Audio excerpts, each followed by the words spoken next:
fazia o seguinte acordo: o empregado chegava no patrão e falou assim: olha, eu quero sair, mas eu não queria perder meu seguro-desemprego, eu queria sacar meu fundo de garantia, vamos fazer um acordo, vamos resolver isso aqui. Gente, isso aqui acontecia e vou te falar, ainda acontece muito, tá? Mas a reforma trabalhista, ela tratou dessa questão na tentativa de evitar essas fraudes ao seguro-desemprego, tá? Porque quando você está recebendo seguro-desemprego sendo demitido, é fraude, é considerado fraude. A reforma, ela criou a situação de um acordo de rescisão entre as partes. O que prevê esse acordo? Tudo bem, as partes chegaram a um acordo, vamos rescindir, nem eu estou te mandando embora, nem você está pedindo demissão, estamos saindo aqui por acordo. A multa do fundo de garantia, que era de 40%, vai ser só de 20%. O aviso prévio vai ser pago pela metade. É uma mudança que teve. As demais verbas trabalhistas vão ser pagas integralmente, tá certo? Perdão que eu estou com a garganta um pouco ruim aqui. Outra alteração que teve em relação a isso: autorização de saque do fundo de garantia. Quando tem esse acordo, vai poder sacar apenas 80% do fundo de garantia. O restante vai permanecer depositado na conta vinculada, que a pessoa vai poder usar para fins de sistema financeiro de habitação, ou, como existe uma proposta agora do atual governo, de liberar os valores que estão depositados em contas inativas, tá?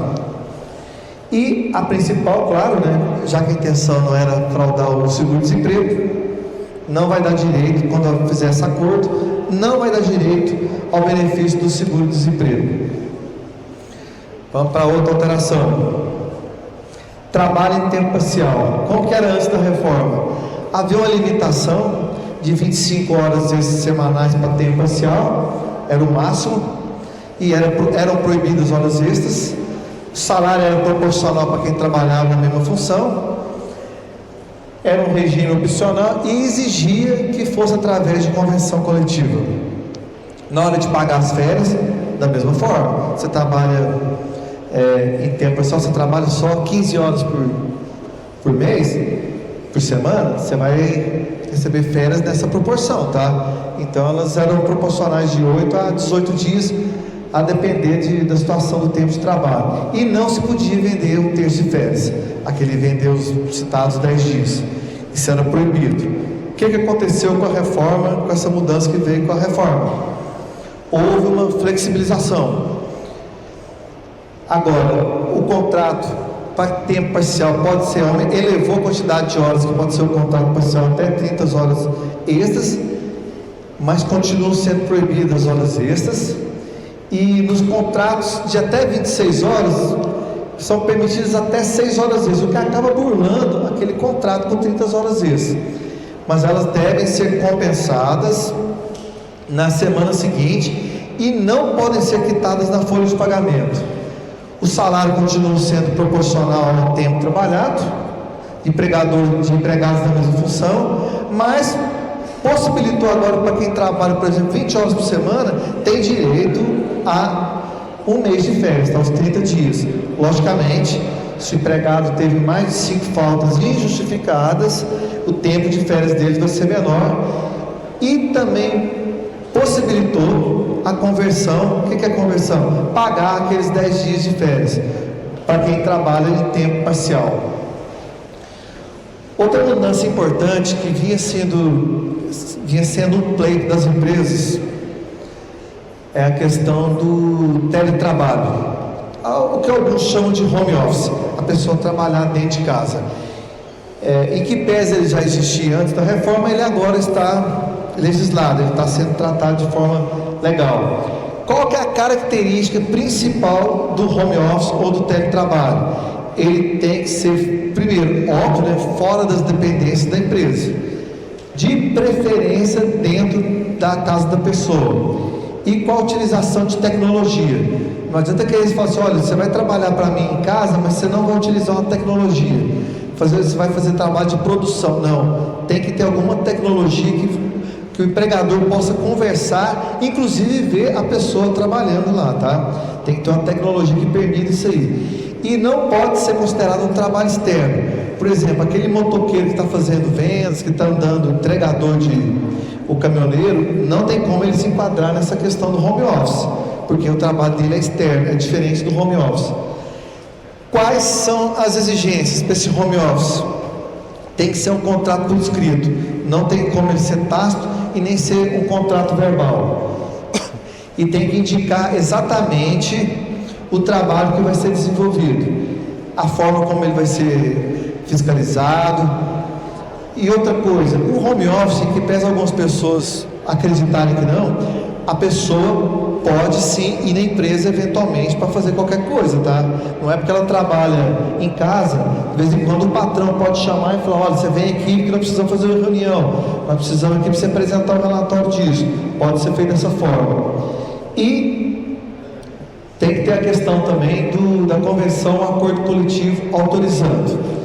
E o contrato, gente, do home office, ele tem que prever claramente como que vai ser a questão da manutenção dos equipamentos utilizados pelo empregado, não só dos equipamentos. Olha a questão como funciona. Eu vou pegar um empregado, por exemplo, no meu escritório de advocacia, eu preciso de mais um advogado. Necessariamente eu não preciso que ele fique lá, eu posso contratar ele para trabalhar na casa dele. Eu vou passando o serviço para ele por e-mail, por Skype ou via WhatsApp. Falo: olha, eu preciso que você faça a defesa dessa ação aqui. Ele vai fazer o serviço dele na casa dele, mas ele vai gastar a energia da casa dele, ele vai gastar o equipamento que tem lá, enfim, ele vai ter um custo. É necessário que a disposição sobre como vão ser ressarcidos esses custos tem que estar bem claro no contrato de trabalho. Outra coisa importante para nós que estamos aqui na semana para prevenção de acidentes de trabalho, o empregador ele deve esclarecer. Eu até recomendo, a norma não fala que é por escrito, mas eu recomendo que todas as recomendações de segurança do trabalho para quem trabalha em casa tem que ser todas por escrito. Para quê? Para evitar os malfadados acidentes de trabalho. E acidente de trabalho, gente, gera um prejuízo muito grande para a empresa. Quem é empregador aqui, não sei se tem empregadores aqui, os empregadores, eles acabam sendo cobrados depois pela INSS com ações regressivas daquilo que o INSS pagou pelo período que o empregado ficou afastado, tá? Existe uma ação regressiva, então é importante. Quem trabalha em home office, teletrabalho, não tem direito a hora extra. É equiparado a funções como trabalho externo e também com aquele pessoal de cargo gerencial, não tem direito a hora extra. Essa foi uma questão. E por fim, em relação ao teletrabalho, ele pode ser a qualquer momento, a empresa pode falar: olha, você está aqui como home office, igual esse advogado que a gente pode contratar lá, fala: olha, você vai sair do home office, agora você pode vir, você deve vir para o escritório, você vai trabalhar com a gente aqui dentro do escritório. Então ele pode ser convertido de home office para presencial. Bom, outra mudança que teve, pessoal, é o termo de quitação anual. O que é o termo de quitação anual? As empresas, elas costumam ter que guardar muitos documentos, são muitos papéis que têm que serem guardados para poder comprovar a quitação dos direitos trabalhistas dos empregados. O que aconteceu com a reforma trabalhista? Ela falou assim: igual tem as empresas, as concessionárias de energia, plano de saúde, que hoje eles dão um documento para a gente assim: olha, o ano de 2018 você não deve nada para a gente. Eles dão um tempo de quitação. Agora as empresas também podem fazer um tempo de quitação anual, e esse tempo de quitação ele vai constar tudo que a empresa pagou para o empregado, em apenas em um documento, constar tudo que ela pagou para a empresa, de forma bem resumida, mas tem que constar tudo que foi pago. Algumas empresas entenderam: olha, eu vou colocar, vou dar um desperto, né? Eu vou colocar algumas coisas que eu não paguei lá no meio. Tem que tomar muito cuidado, porque o empregado ele vai ter que assinar isso aí, e ele tem que conferir se esse termo realmente está constando tudo que que está sendo pago lá, que já foi pago. Por quê? Ele tem eficácia liberatória das parcelas nele especificadas. Se lá constou que a empresa pagou o 13º, não adianta depois vir questionar, falar que não pagou, mas lá está falando que pagou.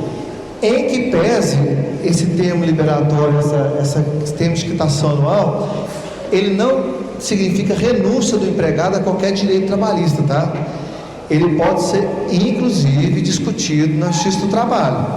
Ele pode ser alegado que ele assinou com coação, ele pode falar que foi acrescentado de forma maliciosa um 13º não pago lá, mas que na verdade não foi pago. Então, se for comprovado, tem que ser com prova sólida, não é qualquer tipo de prova.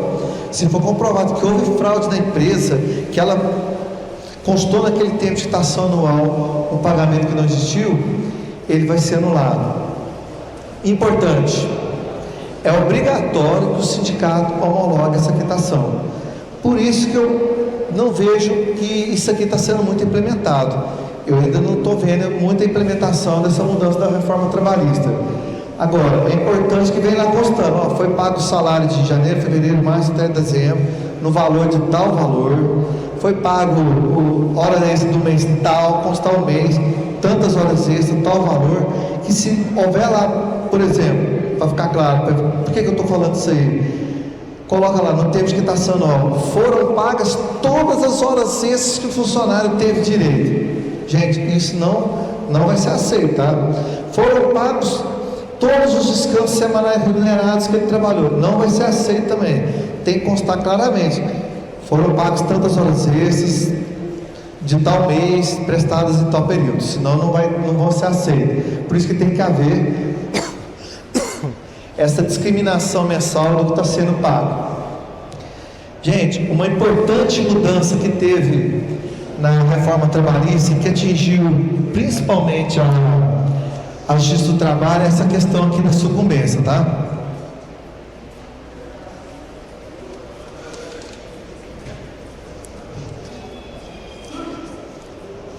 A reforma trabalhista, ela previu o seguinte: antes da reforma trabalhista, todo empregado que ajuizava uma ação trabalhista, se ele pedia em parte ou pedia totalmente a ação, ele não tinha que pagar nada, não tinha que pagar nem custos, bastava ele simplesmente dar uma declaração: olha, eu não tenho condição de pagar custos. Com essa declaração simples, ele evitava de pagar custos, e a Justiça do Trabalho não fixava que tinha que pagar os advogados da parte contrária. O que mudou? Essa é uma alteração importante e eu quero tratar isso bem com vocês. Hoje tem uma ação trabalhista, o sujeito entrou com uma ação trabalhista, quem perder vai ter que pagar o advogado da parte contrária, vai ter que pagar. Por exemplo, vou citar um exemplo aqui: pedido. Está acabando? Opa, então vou dar uma acelerada aqui nesse ponto importante aqui. Quem perdeu o processo vai ter que pagar o advogado da parte contrária. Só que a questão é o seguinte: empregadores dificilmente vão fugir disso aí, porque eles não vão conseguir justiça gratuita. Mas os empregados que conseguem justiça gratuita, isso aqui é uma questão que está sendo discutida no Supremo, tá? Ele não vai pagar as custas se tiver justiça gratuita, já fica livre das custas, mas ele vai ter que arcar com os honorários da seguinte forma: ele não vai ter que tirar dinheiro do bolso dele, ele vai pagar honorários da seguinte forma: digamos que ele entrou com a ação pedindo 10 mil, ele ganhou 5 mil, ele perdeu então 5 mil. Desses 5 mil, o juiz manda pagar 10% de honorários do advogado da parte contrária, ele vai estar devendo 500 reais. Aí então dos 5 mil que ele ganhou, vai bater 500 reais do que ele ganhou, ele vai receber 4.500. É isso hoje que está acontecendo. Da mesma forma, eu vou pagar os honorários da perícia que ele perdeu, tá? Isso está acontecendo. Mas isso está sendo discutido lá no Supremo Tribunal Federal. Tem 2 votos já dados pelos ministros, um pelo Edson Fachin, que está julgando isso totalmente inconstitucional, e o Luiz Roberto Barroso, que fez uma mitigação que alivia um pouco os trabalhadores. Bom, me parece que o tempo está curto aqui, eu preparei um material um pouco maior, eu vou dar uma adiantada nas questões importantes, só para finalizar. tendência para os direitos trabalhistas, tá, pessoal? Isso aqui vai acontecer para todo mundo. Não adianta você pensar, falar, não, eu estou no emprego aqui na empresa pública, ou estou na empresa tal, ou eu sou servidor público. É uma tendência, tá, gente? Mais flexibilização. O que é mais flexibilização? Flexibilização nada mais é uma palavra bonita para chamar de redução dos direitos trabalhistas, tá? Vão ter redução dos direitos trabalhistas. Servidores públicos serão afetados? Serão através de lei. Você está falando com base no que isso, gente? Isso é uma tendência. As pessoas estão cada vez mais questionando, inclusive o serviço público, tá? Tem uma proposta do governo Bolsonaro dessa carteira verde e amarela, que é uma carteira que o empregado vai, quero trabalhar, mas eu vou trabalhar sem direito nenhum. Hoje, essa proposta de carteira verde e amarela, só se houver uma mudança na Constituição, ela não passa no crivo da constitucionalidade, tá? O governo Bolsonaro teria que conseguir mudar a Constituição, que eu acho pouco provável. Fim da justiça do trabalho é uma das questões que vem sendo discutidas, com todas essas mudanças, redução de ações trabalhistas. É possível sim que a justiça do trabalho seja enxuta, ou que ela acabe, ou que as ações vão para a Justiça Federal, ou se não, os juízes do trabalho terão sua competência ampliada. Vão começar a julgar, por exemplo, execuções fiscais do INSS, execuções fiscais da Fazenda Pública. Eu vejo isso como uma tendência, tá? Mas acabar, necessariamente, eu não vejo que ela não vai acabar, eu vejo que ela vai ampliar a competência para outras coisas. Eu queria falar mais dessa questão do futuro de mercado de trabalho, mas como o tempo está pequeno, eu só coloco para vocês uma reflexão do seguinte: hoje, a gente tem várias profissões, inclusive, cito a minha de advogado, que vai haver uma redução muito grande, tá? Com as novas tecnologias. A automação vai afetar tanto o governo, a parte de executivo, legislativo, judiciário. Eles vão ter que se reinventar. Você vai na justiça do trabalho, o advogado faz praticamente tudo, o juiz só vai lá e julga, porque é tudo feito através do sistema digital. Não está precisando mais de, como vai digitalizando as coisas, o processo vai se tornando eletrônico, as coisas vão precisando menos de gente e mais de equipamento, e com isso gera aquela preocupação para os nossos filhos. Eu tenho essa preocupação com meus 2 filhos. O que eles vão ser daqui a um tempo, tá? Como vai ser esse mercado de trabalho? Essa é uma preocupação. Então, gente, é isso aí. Eu quero agradecer a paciência de todo mundo ter me ouvido. Queria tratar de outros assuntos, mas o tempo é curto. E obrigado por vocês terem me ouvido aí. Obrigado.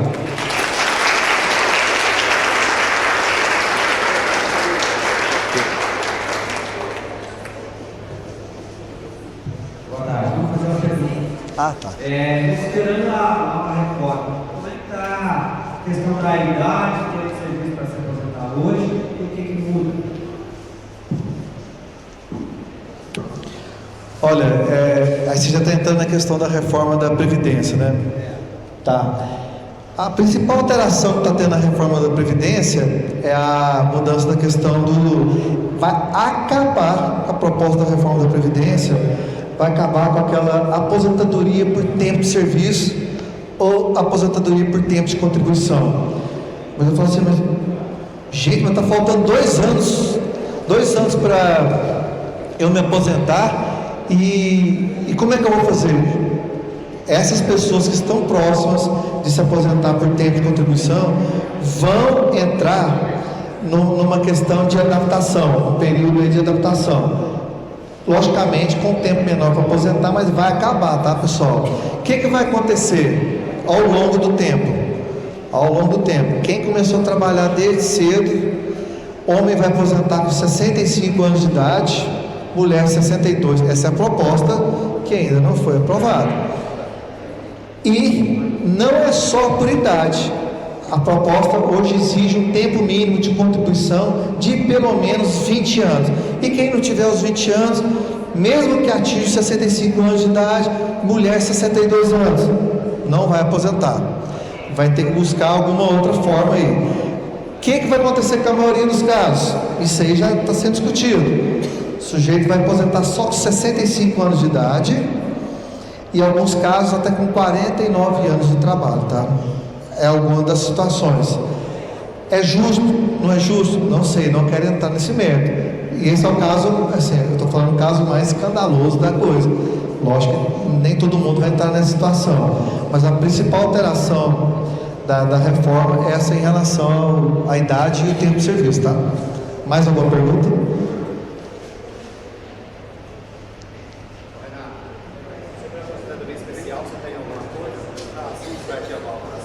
Como é que é? Ô, Renato, sobre a aposentadoria especial, a gente trabalha aqui, não tem uma curiosidade. Quem sabe informar se vai ter alguma mudança. Quem está sendo muito pouco divulgado sobre essa questão aí. Bom, estou achando mais interessante que eu vim tratar da questão do direito de trabalho, nós estamos tirando dúvidas de previdenciário, mas legal. Sim, tem mudança sim, tá? A principal mudança vai ser a forma da remuneração das pessoas que trabalham com o trabalho em regime especial, trabalho com periculosidade, trabalho com insalubridade. Vai haver uma redução do valor, tá? Infelizmente está tendo essa redução, não me recordo agora o percentual certinho, tá, Ricardo? Mas vai ter essa redução que de certa forma vai prejudicar, certo? Alguém com mais alguma dúvida na área de previdenciária?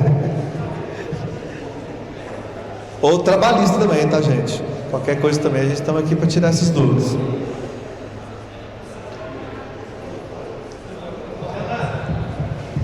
Só um momentinho que ele levantou o dedo primeiro, a gente já viu aqui o seu. E um dos maiores argumentos que é utilizado como trabalhista traria mais segurança jurídica para os empregadores. Não sei. Olha, essa segurança jurídica, na verdade, ela vai demorar um tempo, tá? Para ter essa segurança jurídica. Por que eu te falo que vai demorar um tempo? Porque ainda não existem decisões. A Justiça do Trabalho, ela está o tempo todo analisando todas essas alterações da reforma trabalhista. Ainda não se sabe o que ela vai decidir. A questão dos honorários de sucumbência está sendo discutida. Contrato intermitente. Quando é que o empregador vai ter segurança de fazer um contrato intermitente e ele não se transformar num contrato normal, não se transformar numa promessa de trabalho?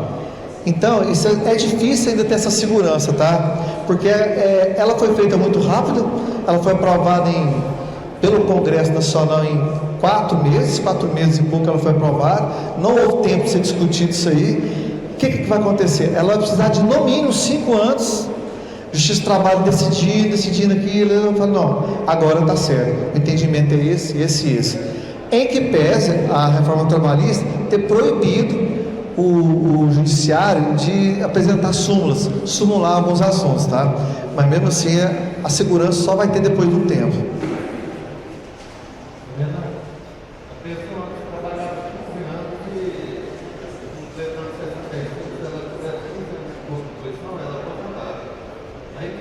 É 15 anos de tempo trabalhado em regime especial ou normal?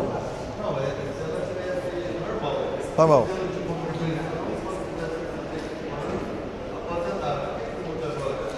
Vai exigir 20 anos, mínimo, e não só 20 anos.